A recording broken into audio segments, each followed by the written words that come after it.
Hey, She Slayers, and welcome to another episode of She Slays Today podcast. I am your host, Dr. Lauryn Brunswick. So I posted a reel in November, and I admit it was sassy. It was a little sassy, okay?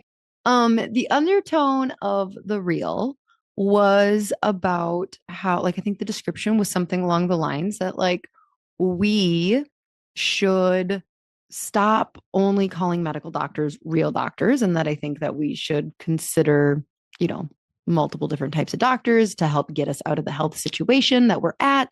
Medical doctors don't get a lot of training. They often have to be reactive. Okay.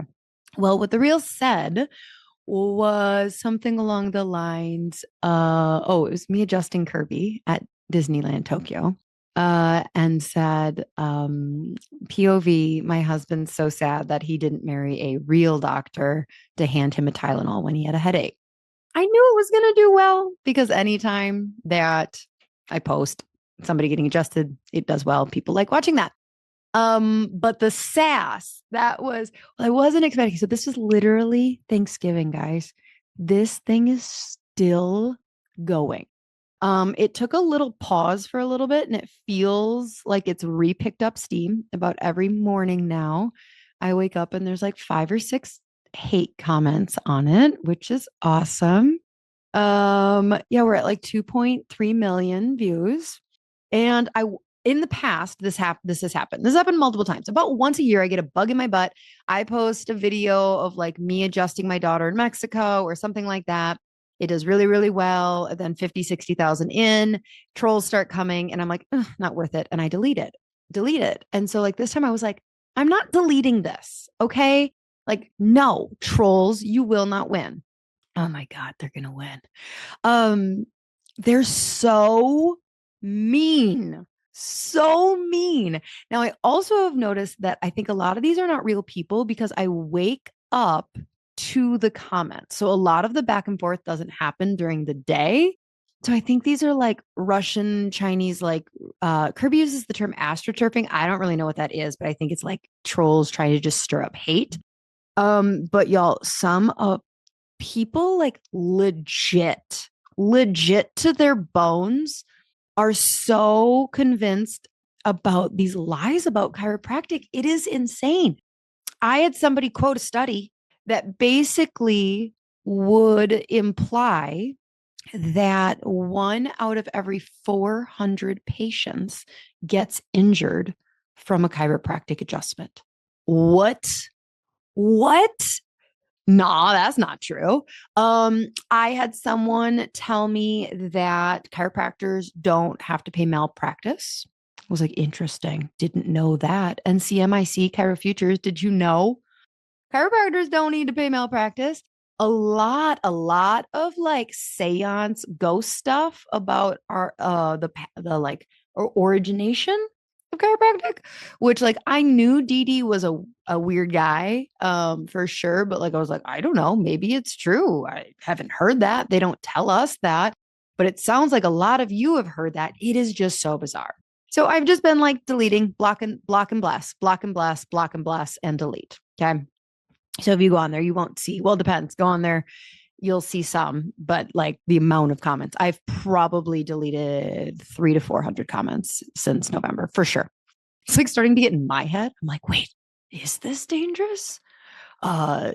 This random person. Okay. So yesterday we hit a new little issue. All of a sudden, we get a 1-star review on our clinic page on Google. And Kirby goes to me, do you know a Brianna Bolin? And I was like, I don't think so. Look up if she's a patient, like look up the last name. Nope, not a single person with that last name. And I'm like, yeah, that name does not sound familiar. And he goes, well, she just gave our clinic a 1-star review. I'm assuming from that reel on She Slays. It says the doctor in parentheses parentheses? No, apostrophes. Whatever. The doctor who owns this clinic doesn't believe in medicine, ? WTF.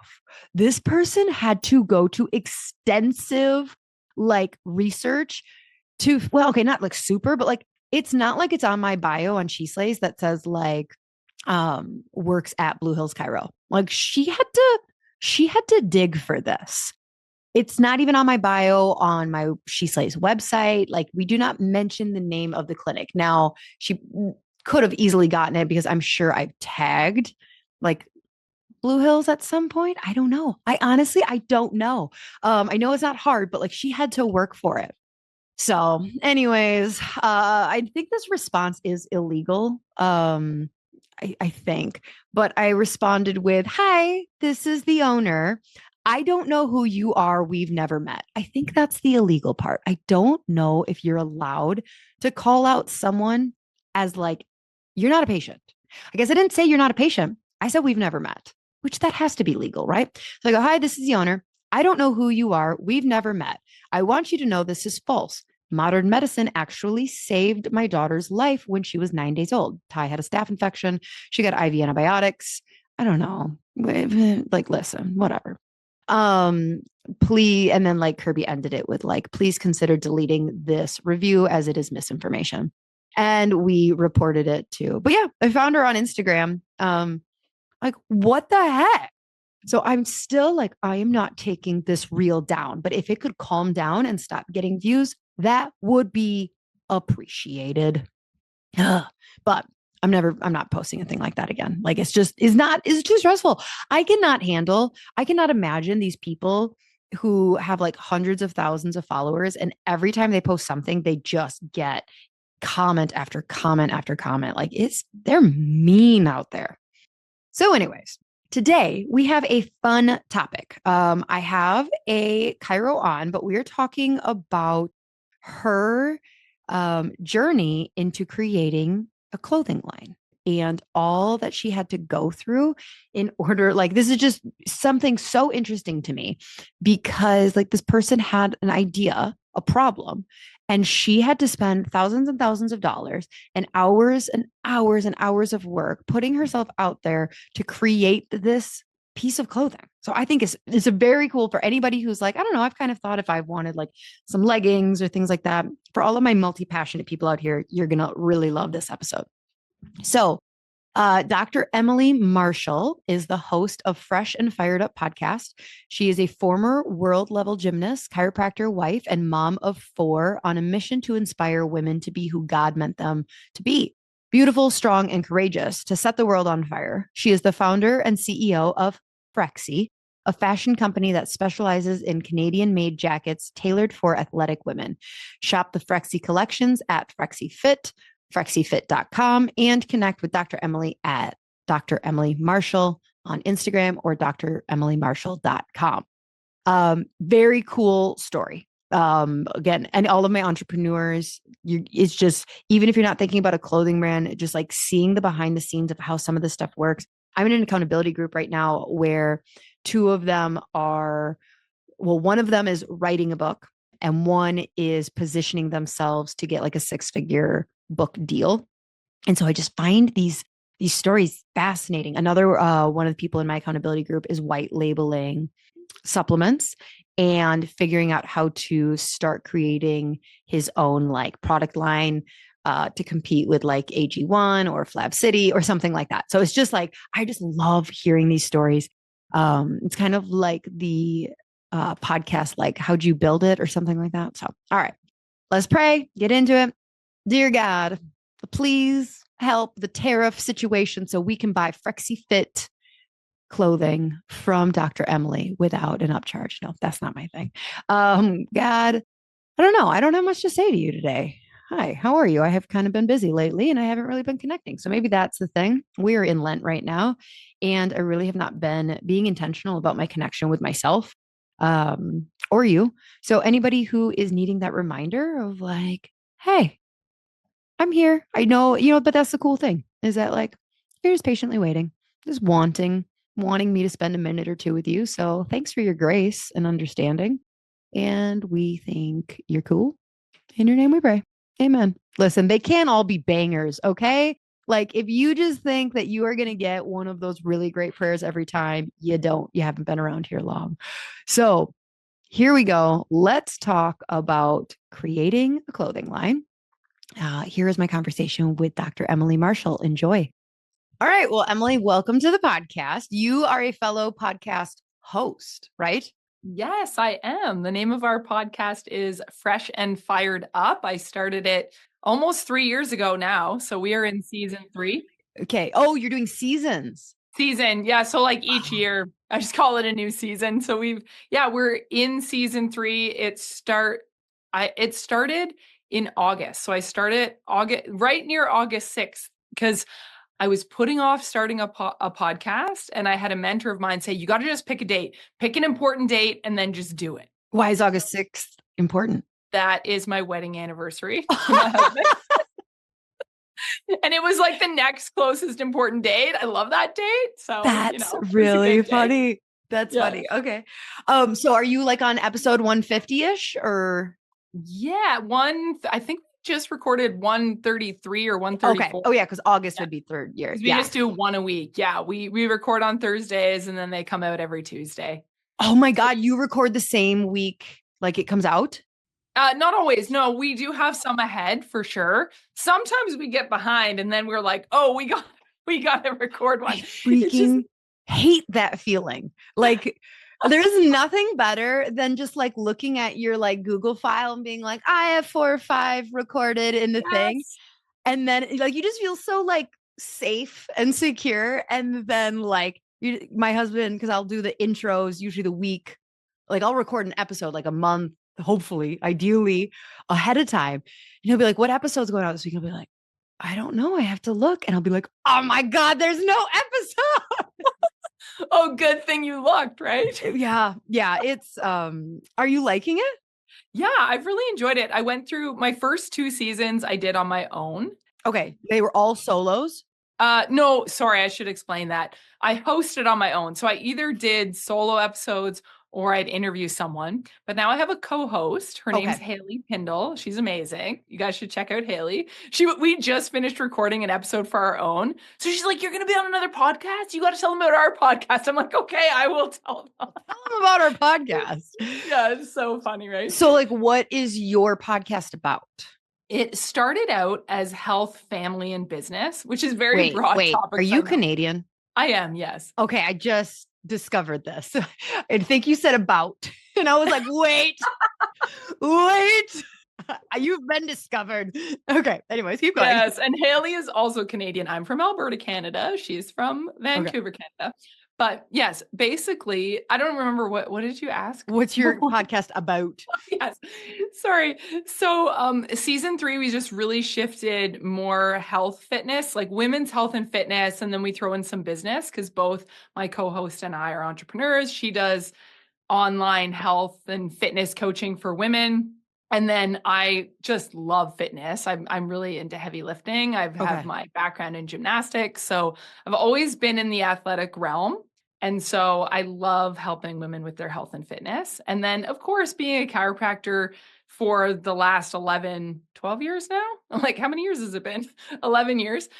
You also see people coming through with recurrent issues. And obviously, it can be really helpful to get chiropractic care and kind of get everything reset and back on track. It's going to help you with function and performance. Mm-hmm. But then there's always been this side of my brain that is like, yes, but if you add in the strengthening, right? And if you add in the mobility work, it's going to sustain you longer and it's going to give you better energy levels, it's going to help you in your life. So it's all topics like that, health and fitness. Okay. But you're liking it and you're glad you did it. Yes, I am. I have my moments where I'm like, oh my gosh, I got too much going on. But it's usually right around the time of my period where I'm just like, why did I add all this stuff? I don't want to have all these businesses. Okay. So you said you've been in practice. How much practice do you still do?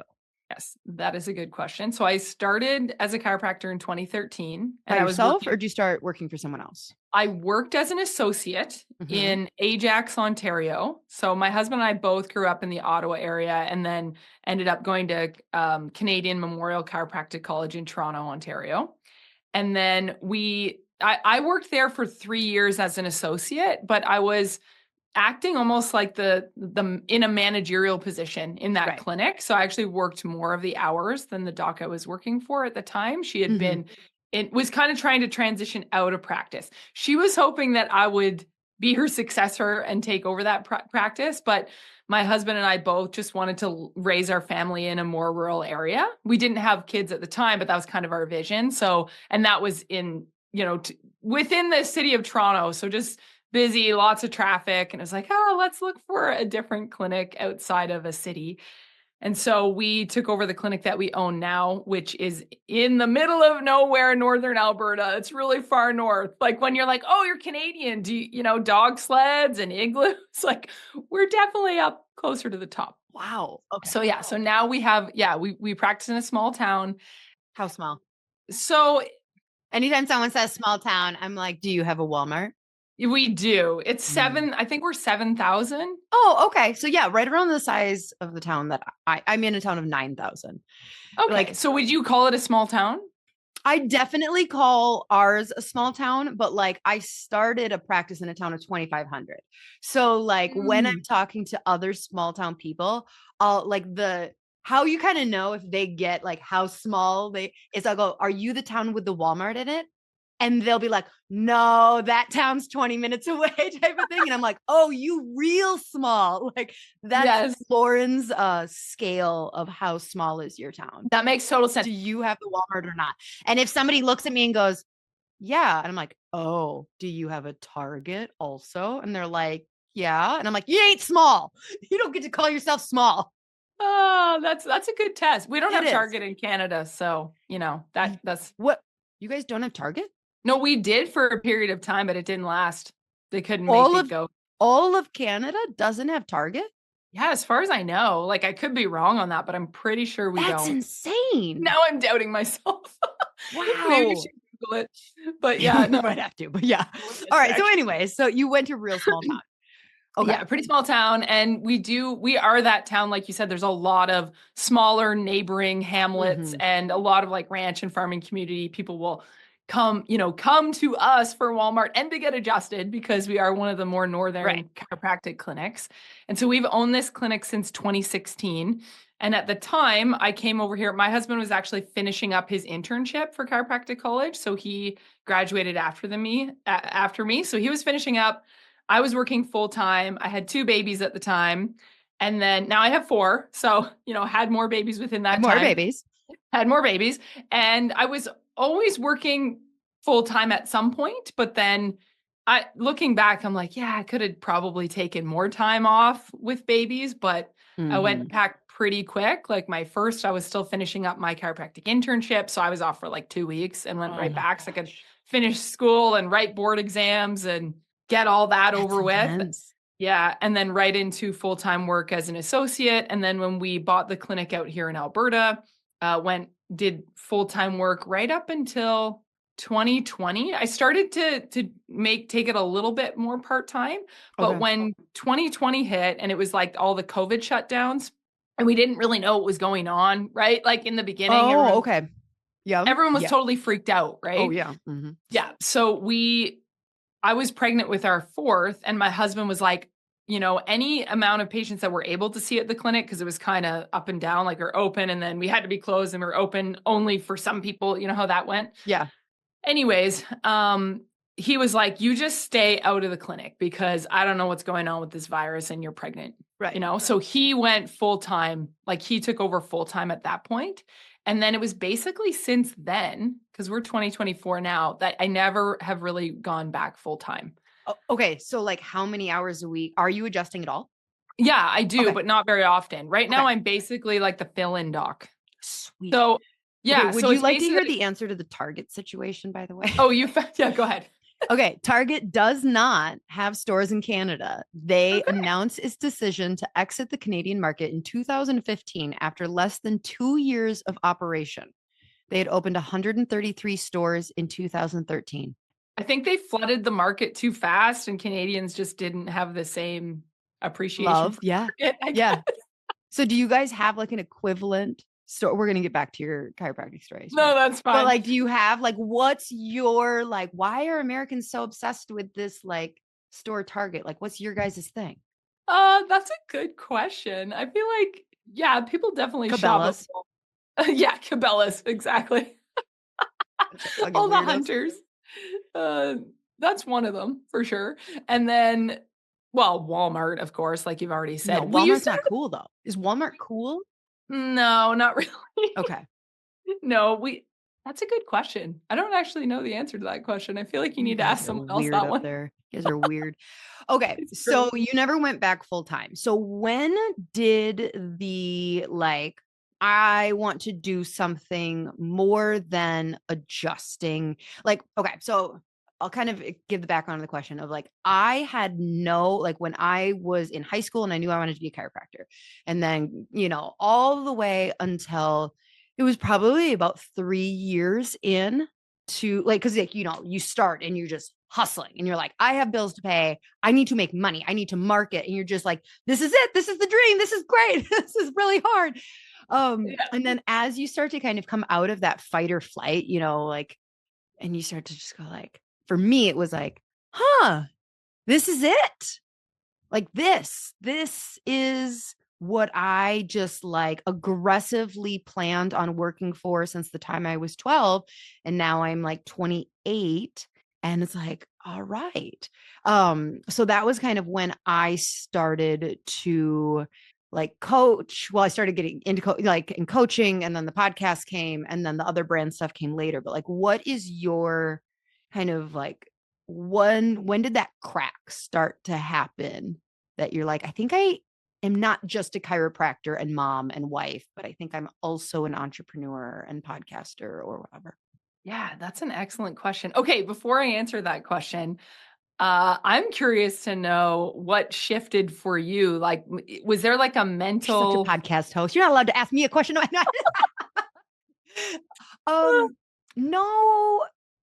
So I joke that I have ADHD, but it's really not that. It's just that I don't know if you're familiar with the Enneagram or human design or anything like that. I'm a mini Jenny or manifesting generator, and I'm an Enneagram 3. So it's just I walk through life seeing turning hobbies into businesses. If I like something, it's how can I turn this into a business? It's just kind of the personality that I never knew I had. So when I look back, it would never have worked out for me to be just one thing my entire career. I would have kept having to reinvent my clinic to stay interested and passionate and on fire. So I think it's just who I was. It just took me finally resting for a second and kind of being oh, this is going to be the everyday. Yeah, that's interesting. Well, it's funny, what you're saying, personality wise was part of it. So multiple things: personality, family, for sure. Because within the first, yeah, that first while of working up until 2020, it was I was highly invested into our clinic. It was, Well, you have to be. yeah, Otherwise, it the was our thing fails. exactly. It was our other child, Yeah. right? And it's making sure everything's running smoothly and all of that. And we do have a very busy clinic, and we have a good work culture, and I love our clinic. It's great. And Yeah. my husband's doing an excellent job with our clinic, and Well, our there's staff also are a rocking. dopamine hit that comes when you're launching something. Right. So I would be excited about yeah, so it's any business, it was exciting, not just Yes. because I was a chiropractor and it was coming to fruition. It was coming up with a brand and mission statement and website, and you're solving these problems, and you're should we be a network, and you're hiring, and it's all the exciting, and looking at locations, and so then it's oh, we figured everything out. And it's once things become on autopilot because you have really good systems, that's when I think it was oh, it's not exciting anymore. Right. No, that makes so much sense. And when you do have a clinic that's running smoothly, it is run Yes. on systems, Yeah. right? Totally. That's how our clinic is now. And there is an ease to that where you're like, oh, Mhm. this is great. Just let it go. And a Right. normal person goes, this, I've done it. I've reached the mountaintop. Now Yeah. I'm just going to collect my profits from a Yeah. well-run clinic and live a nice, not simple, but nice life. Yes. I totally know what you mean. We're just let's do something new. Yeah, I know, right? And there's a few factors at play. So two things that hit me. One was after having our fourth baby and realizing what our clinic hours are Mhm. and feeling like, okay, we actually did a period of time where we homeschooled our kids. I homeschooled our kids after COVID, and it was partly because we had started homeschooling through COVID, and then my oldest daughter really loved it, and then we kept going for a few years until I started my company Frexy. And then I ended up putting our kids back in school this last year because things started to take off with it and just require more energy and attention. But even just picking kids up after school, right? Knowing that when we're working our clinic shift, we're there till 6:15 p.m. and kids are done school at 3:30. The Mhm. mom side of me was like, my kids right now are ages 4 to 12. And this is like a season of life where I do have that mom brain that's Good like, I don't want to season. miss these moments, right? Mhm. The after school moments where you pick them up and then they're like telling you all about their day and they're jazzed about life and they're excited about the sports. And being a previous world level gymnast, I love the sport of gymnastics. My girls are into it. So I actually coach them after school 2 days a week. So again, not being in the clinic allows me those family and community opportunities. Right. So that was one thing. And my husband was on board for that. If it was like rock, paper, scissors over like who's going to keep the kids surviving, who's going to keep the clinic surviving, we made the right choice. Yeah. Not that well, that's not true. He's going to listen to this and be like, no, you know that I'm the one that keeps You them know I alive. would have been great. Yes, because he's totally like super attentive and I'm a little bit more carefree. I'm definitely not a helicopter mom. I'm like, yeah, you'll figure it out. Some of my friends are like, oh my goodness, did you just let them do that? I'm like, oh yeah, they can, like some high risk thing, right? That's like, Right. we're jumping off this cliff into the river. Anyways, so partly the family side of things and then creative brain. So upon some reflection, when you look at profession wise, as much as if you're a people person, you get to interact with a lot of different types of people in chiropractic. I love that part about being a chiropractor. That being said, the actual technical work, doing the adjustments, doing the paperwork, you do really get in this repetitious mode. It's very Mhm. repetitive. And I hit this point where I was like, oh man, I can't figure out why I'm not as excited about life as I Mhm. used to be. And I went through a period of time between mom life and being in the clinic a lot where I just stopped using my creative brain. Like it's like my creative juices weren't flowing. And part of it is probably what you've already said, the excitement of new ventures. I'm definitely a high risk taker when it comes to like, yeah, let's just try it. Let's jump in. Let's do this. Let's learn that. Similar to Mhm. what you said about yourself. And the creative side of things were like a whole career of the sport of gymnastics since 5 years old in sparkly suits and choreographing routines and music and all Mhm. the fun Well, it's things. feminine. Yes, And it's like what a feminine. lot of people like there are some clinics I've seen like on Instagram that I'm like, I bet they're doing a much better job of incorporating the feminine energy, but like the feminine energy is creativity. And Yes. like whether you're a male or female, you need that creative energy to feel like whole and happy. And like running a business, even if you're running a really woo woo clinic that, might have more flow and creativity, it's still like timelines. Like you have a commitment to 50 people a day of like, I will be there at 9, I will be there at 9:15, I will be there at 9:30, I will be there at 9:45. And you have like notes that are required to do. And like, it's just all of that like business stuff that's Yes, masculine energy. And so totally. you really, it is like the adjustment can be powerful and beautiful, and we can honor It that for what is. it is, but it is hyper masculine energy running a business, and it's monotonous as fuck. Like it just is. It is. It is. Oh, Yes. you have a different kind of headache than this person. Like, oh, you have constipation and this person has sciatica. Oh, wow, it's so diverse. Like, Right. I'm going to It's adjust different. you. But then people are like, oh, but a sacrum adjustment is so different than an L5. And I'm like, I hear what you're saying, but I think we can agree it's monotonous. So, Right. Yeah. And I think it depends on what you said, for certain personalities and for certain behavioral styles, that is good for them. And this is like, there's that consistency and that routine. And sometimes I can go the opposite direction when I have way too much free flowing creative energy. And all of a sudden, like all the systems have gone out the window and I find myself in this place where I'm like, oh my goodness, what am I doing? And I missed this deadline. And you can kind of have to rein it in. Right. So it is like both sides of that. But so long story short, going into fashion with my company, Frexy, there was two things that happened. Did Frexy happen before the podcast? No, the podcast. Okay. I did actually kind of jump ahead there if you want to hear that.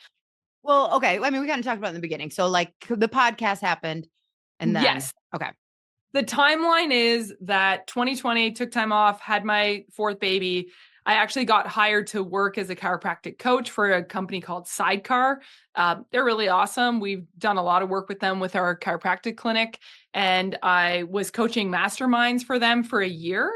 And then I was finding that it was pretty time intensive for what it was having a newborn. And I said, you know what? I don't know if I want to keep doing this. And then it was just after that I launched into the podcast instead, because it was something that I kind of had more command over, like when I'm doing it, right? There were times when, because of time zone differences, when I worked with Sidecars, like, oh, I'd have to be up at 6 a.m. because of the time change in Mountain Time versus Eastern Time. Whereas I'm like, when I'm doing my own podcast and masterminding, I'm like, I'm doing at 9 a.m. Mountain Time is the earliest, right? Right. So that was part of that transition, just timing logistics. And then that connecting point with people on the podcast, the encouragement component of the podcast, similar to what you're doing, encouraging people in their business and their health. And then, with the podcast, I never really envisioned it as a business in and of itself. I mean, because it can be. I mean, is that how you? Yeah, this is kind of how you run yours. Ours is not at that point yet. You're not monetizing? No. Oh, okay. We'll talk. Okay, you can talk to me about that. We'll talk.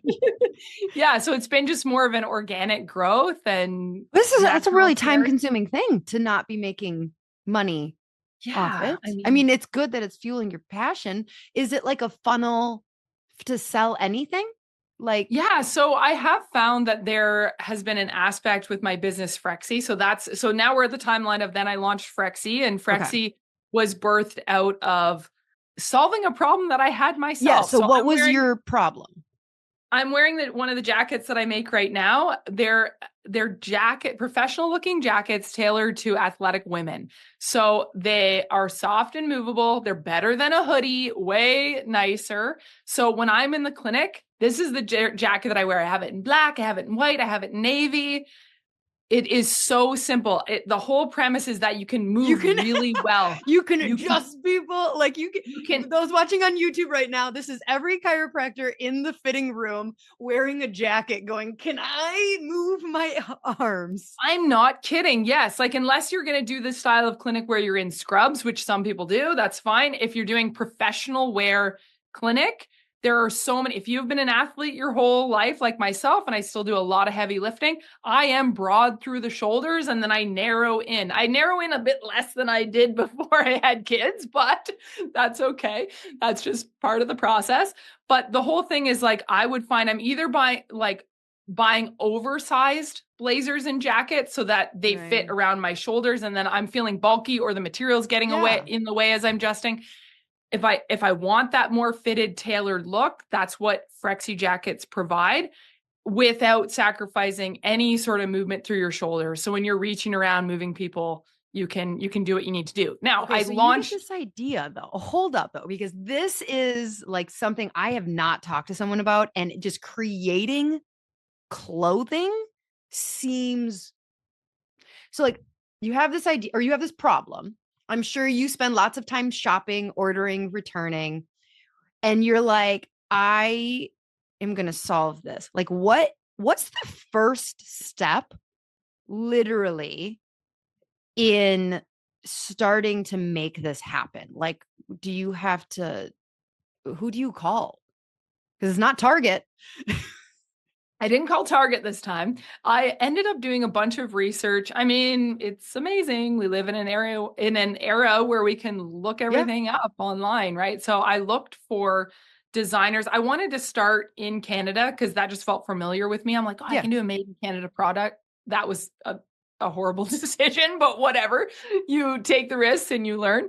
And so I found, sorry, not from a quality standpoint, from a pricing standpoint. Yeah. But anyway, great quality. So I ended up doing a bunch of research and I was like looking for a small design company, a little bit more artisan, something more that it can be really niche and we can do a product that is not just a standard size because I want it to be a certain shape, right? Yeah. So I ended up finding this small design, I don't know what to call it. She does design and then they do a little bit of manufacturing, but it's very small scale. It's meant to just get you going with your samples and small MOQs and then transition What's an you MLQ? to your manufacturing quantities. So your Q was what I said. Okay. So the manufacturing quantities are limited Okay. versus you're going to go into like a bigger manufacturing numbers. So when you look at big fashion and apparel companies, even to get to the point where you have metal logoed zippers, so you would need to order 10,000 or more zippers at a time. So when you're starting out, you can't just jump right into these same companies that are manufacturing for Nike or for Target. Right. It's like, yeah, because you don't, unless you have the capital to be like, we're going to make 10,000 or 100,000 of these things, which is the best way to get your price down. Right.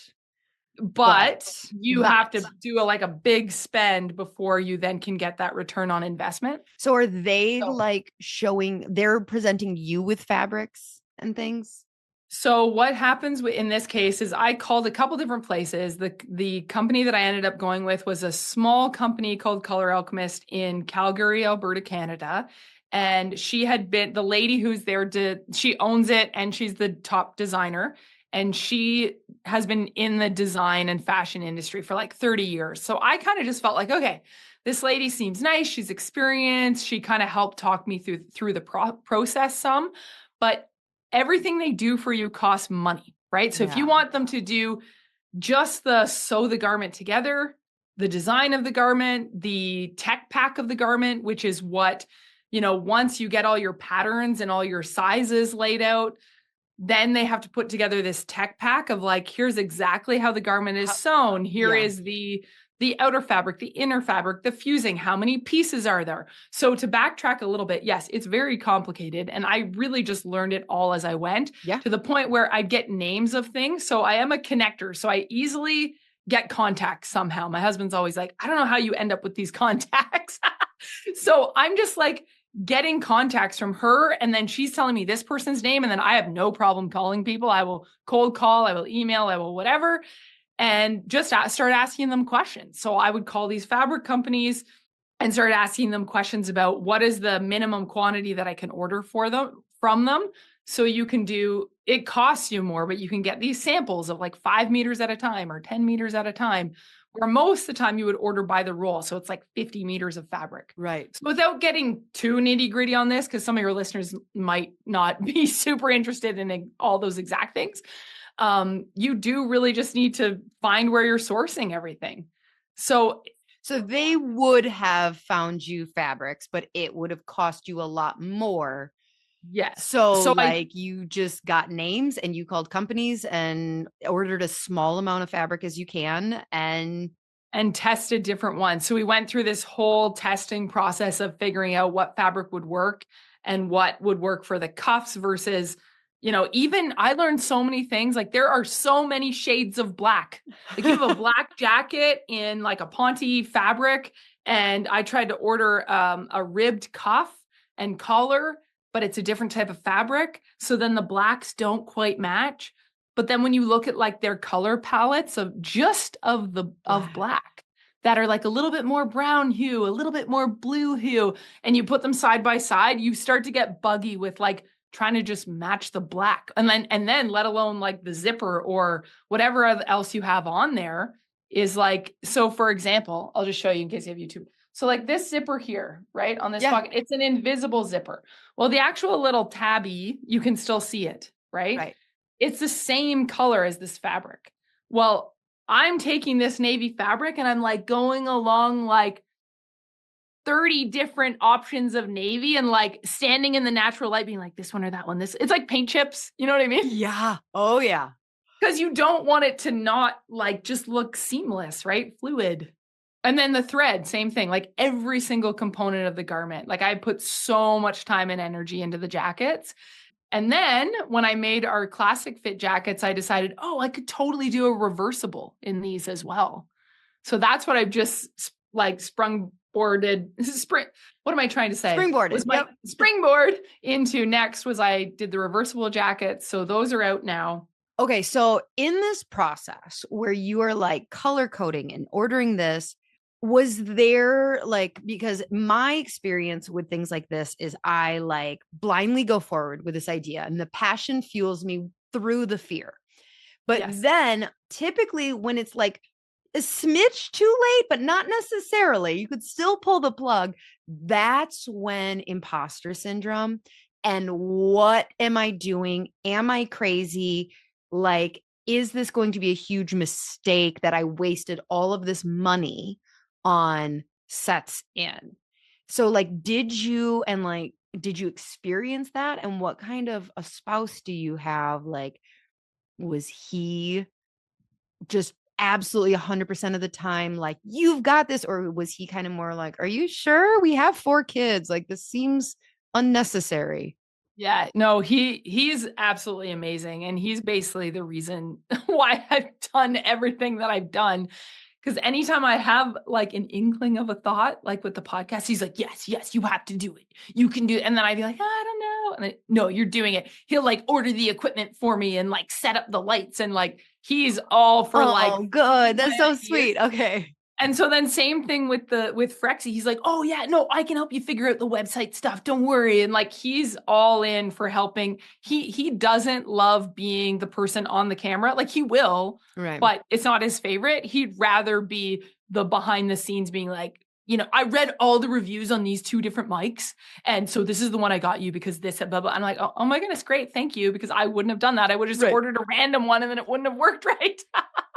Right. So he was the same the whole way through and still is, because I'm at a bit of a transition point right now with Frexy too. And he's just like super positive the whole time. And from a financial standpoint, it's been hard. Like that has been what you just said. Can you give me a ballpark of how much you had to invest? I mean, honestly, before you sold a single jacket. Yeah, that's a great question. So first of all, we would have probably done, as it goes, you learn lessons.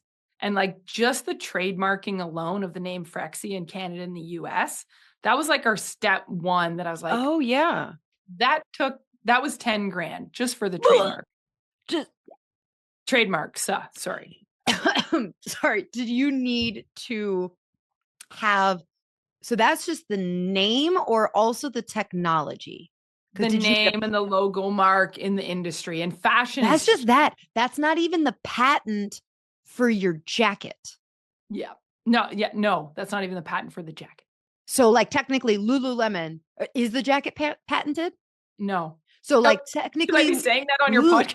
Lululemon, if you're listening, we're going to steal her jacket.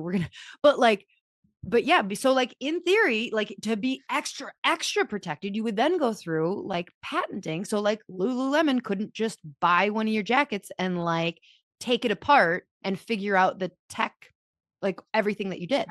Yeah, technically within fashion, there's not a lot of that. Like you can I suppose that's why they like really hate so many designs. Like you think about So, I don't even know. That's a good question. Like that makes sense. There's really not a lot of like, can you use this design? Can't you use this design as far as I know? Because everyone copies each other's designs in some sort of way. Got it. That being said, like when I did our jackets, I didn't take another jacket and like line it up to that jacket. I went straight on like taking athletic women, my own body type, and then other athlete or weightlifter friends that I have and be like, measure your shoulder to waist ratio and oh like, my God. So you had to figure out like, what is a small going to fit? What's a medium going to Wow.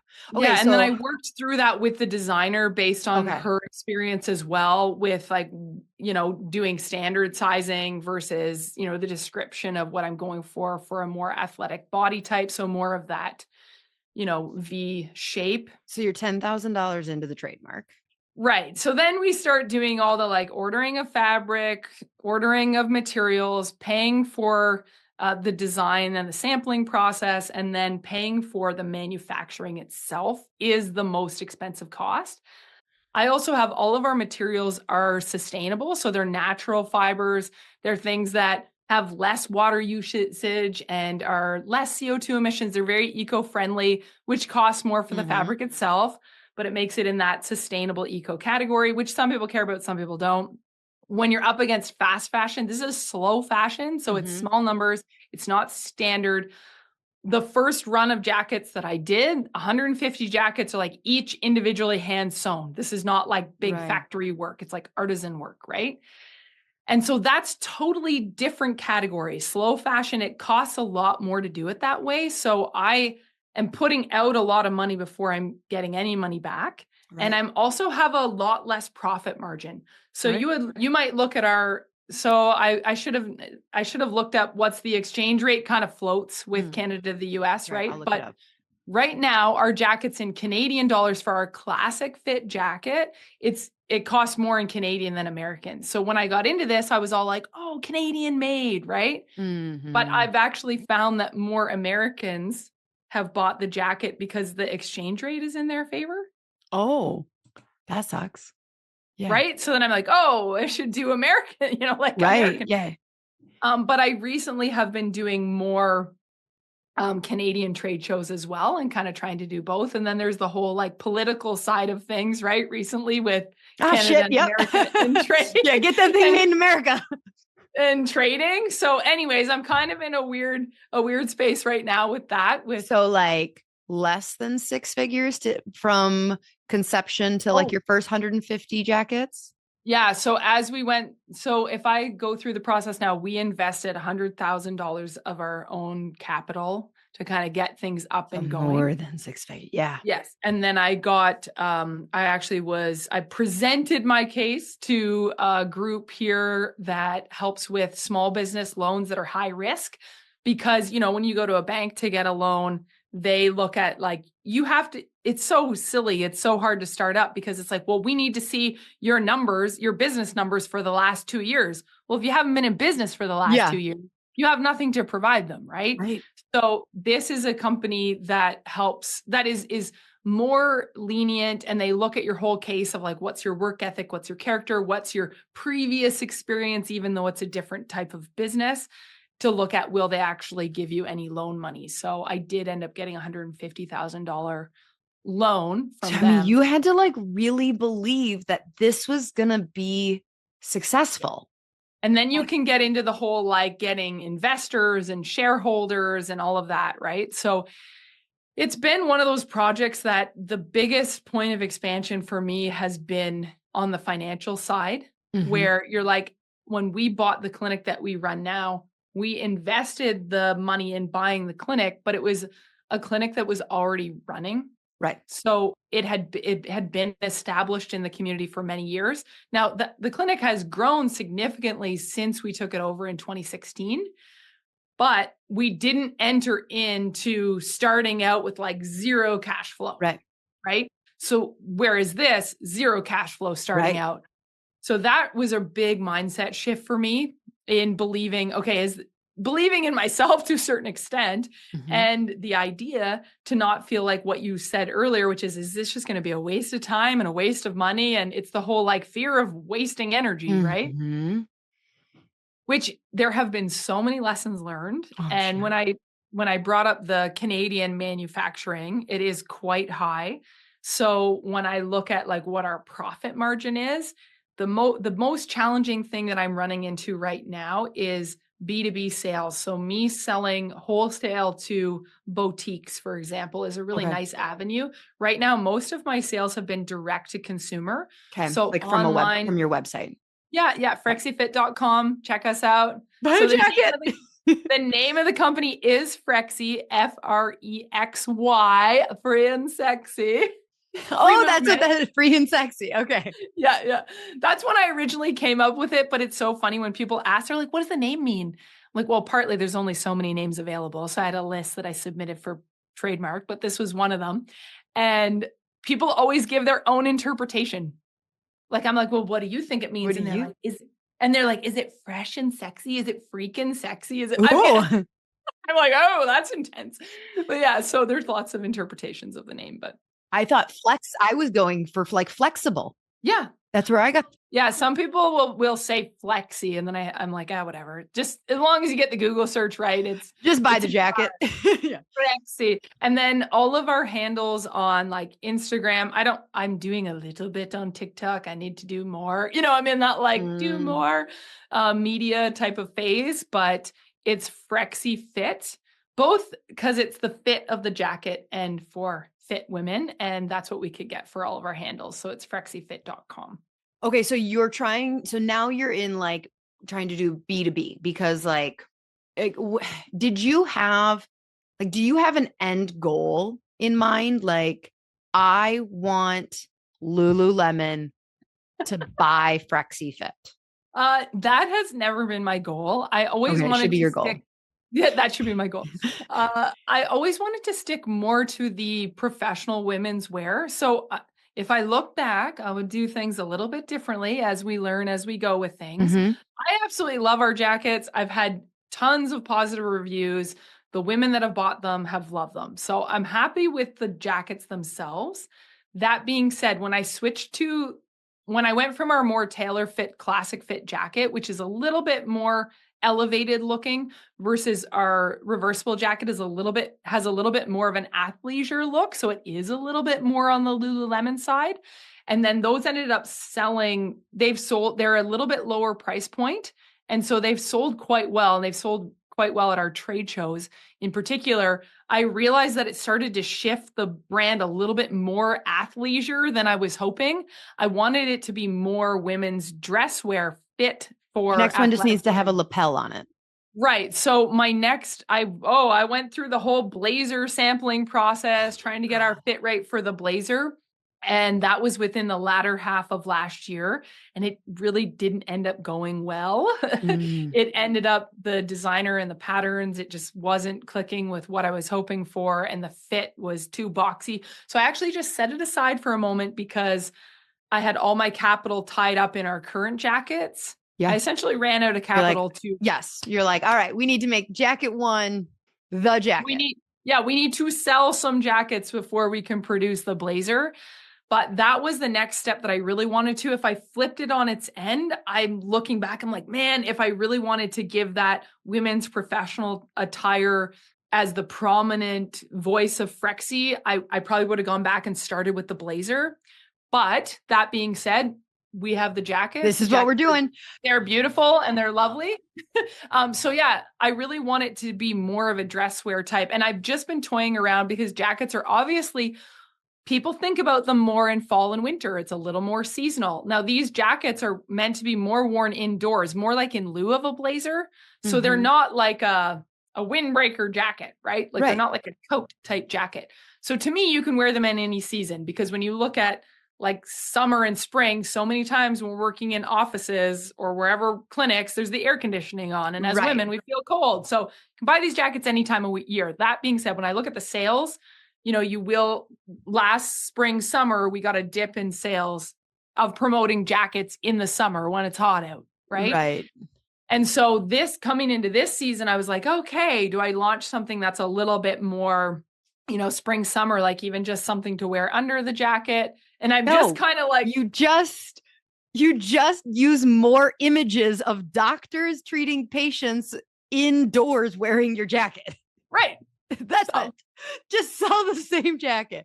Wow. This is like, it is as big as I thought it was. Like, this is incredible that you've done this.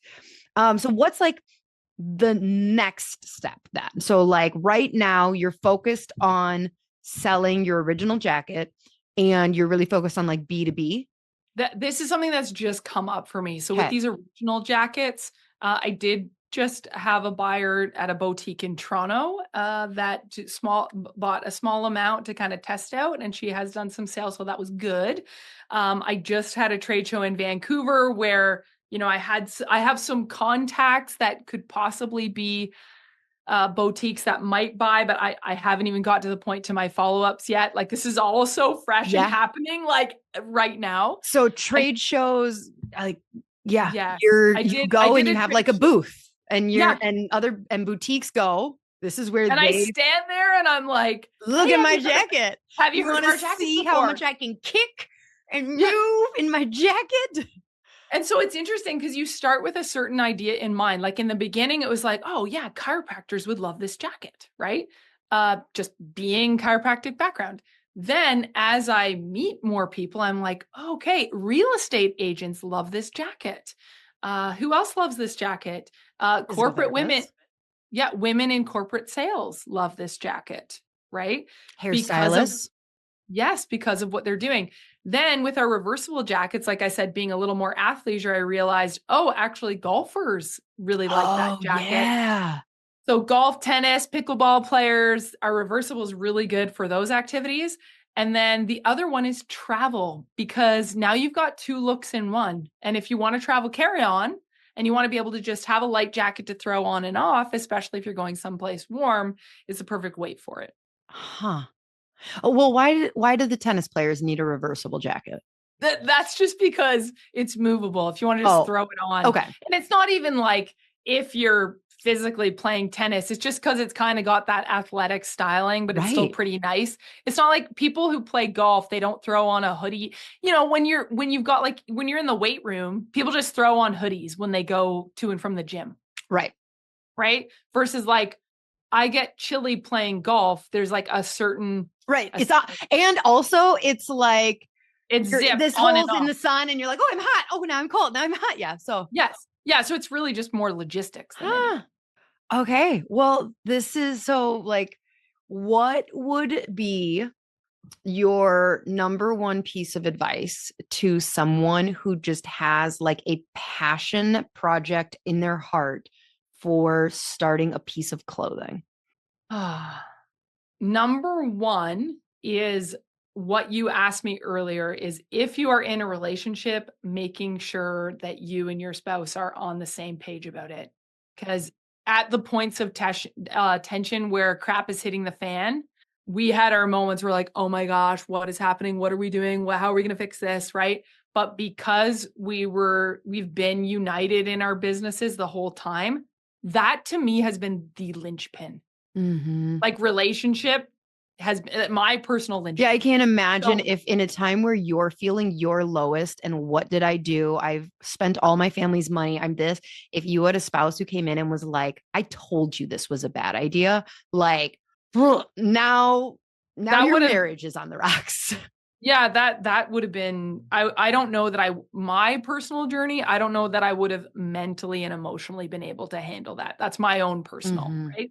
So get that in order, make sure you're on the same page. And then the next one would be realize that it requires a lot of planning. So something that I've learned, the creative aspect, it comes naturally. The sales, oh my goodness, being at the trade shows is my favorite part. I'm like, have you seen our jacket before? Yeah. Oh, Can I come? That's not, yes. please come. That color looks amazing on you. Like that's my jam, right? Where I've found my biggest pain points have been planning enough in advance. Because when you really want to ask yourself, am I going to love that when right now I need to be planning for fall, winter of like next year.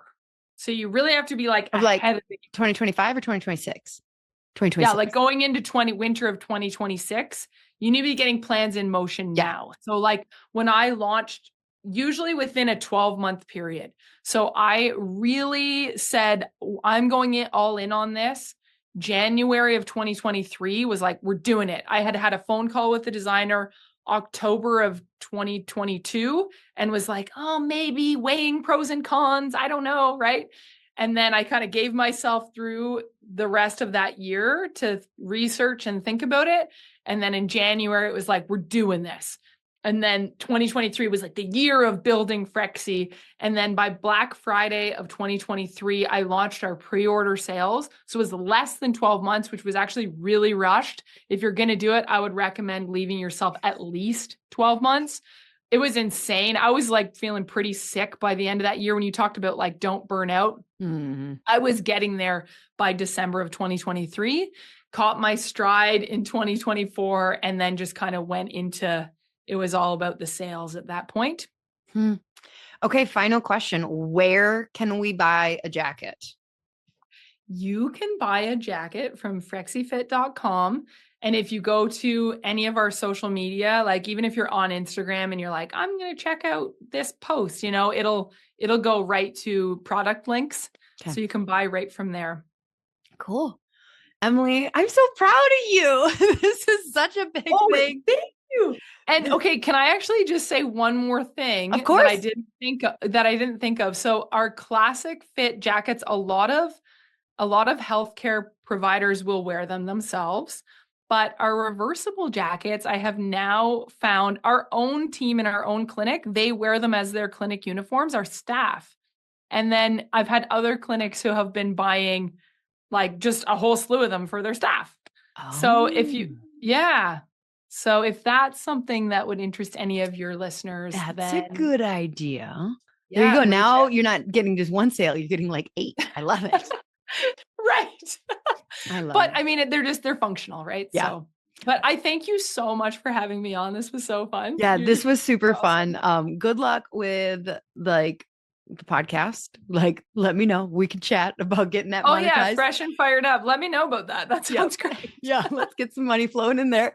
Will be much easier than selling a jacket.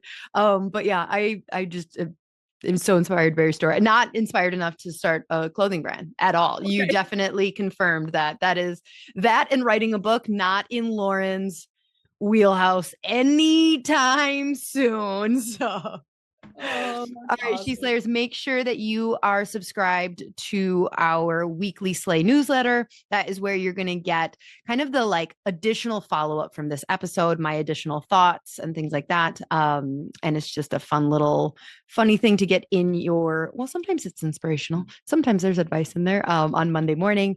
But yeah, until next week, bye.